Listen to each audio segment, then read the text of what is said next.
What happens when you inadvertently fall down a manhole and your soul vanishes from your body? Only Pixar know.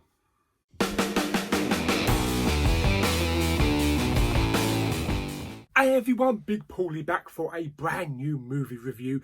Yes, this is the latest Disney Pixar movie, directed by Pete Docter, Soul.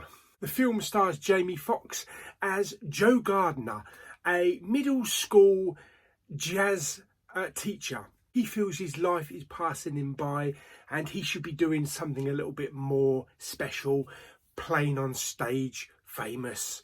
He gets the opportunity to play piano in a really well-known jazz quartet, and on his way home inadvertently falls down a manhole, yes, and his soul leaves his body and goes to like this middle plane between life and death. He finds himself on Led Zeppelin's Stairway to Heaven, yes, ready to go off into the great beyond. But he feels it's not his time, he's got more to do, he hasn't lived his life, so he goes against the grain and bursts out of the bubble and lands on the great before. So what's the difference between the great beyond and the great before? Well, the great beyond is literally the stairway to heaven once you've died. The great before is where your souls go before they go to earth. They get their purpose, they get mentored, and then they get their place and they head off to earth to incorporate the old body. So as Joe's trying to get back to Earth, he meets this lost soul called 22, voiced by Tina Fey. Has no purpose. She's been up there for so long in the great before, and she just doesn't like anything about Earth, and there's no point in living. And as Joe tries to focus on getting back to Earth, both Joe and 22 fall to Earth and inhabit the wrong bodies. Yes. 22 falls into the body of Joe's body, who's laying in a hospital bed, and Joe's soul falls into the body of a pussycat. And the film is basically all about second chances and mentoring and finding your place, finding your purpose in the world. I found on first viewing that this film as a Pixar film is quite dark. I mean, we've had Pixar films to do with racing cars, to do with toys, things like that. Whereas this film focuses on death and the afterlife. And that's pretty heavy for Pixar. I think it does take a second viewing to understand all the aspects of it. The great beyond, the great before, Jerry, Terry, all of the other characters. And for a youngster, you know, if you're like a 5-year-old maybe watching this film, it might be a bit confusing. So I think they'd probably understand it better just for the animation itself. But it might be a little bit difficult for youngsters to understand. So what's great about Soul? First of all, the music. Yes, you don't even have to like jazz music to like the music of Soul. It's not all about piano. There's also some really nice 80s kind of techno-tron type music. So the music is really good. The animation is fantastic. There are some beautiful Disney Pixar movies out there, including like Inside Out, Up.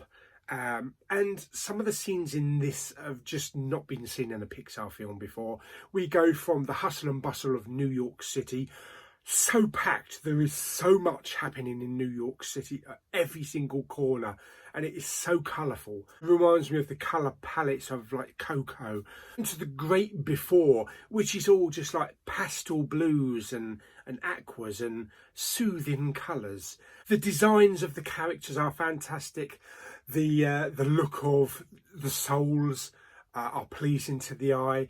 The guides, Jerry and Terry, they're very unusual. They're kind of like stick figures, twisted stick figures, and it reminded me of Forky from Toy Story 4, you know, with the bendable arms and that kind of thing. It's a very amusing film. There's lots of one-liners. There's a lot of slapstick comedy. There's some very amusing scenes with Joe and the cat. And when you think about it, this, I think maybe the producers or the writers of this film maybe wanted to do a tribute to Street Cat Bob.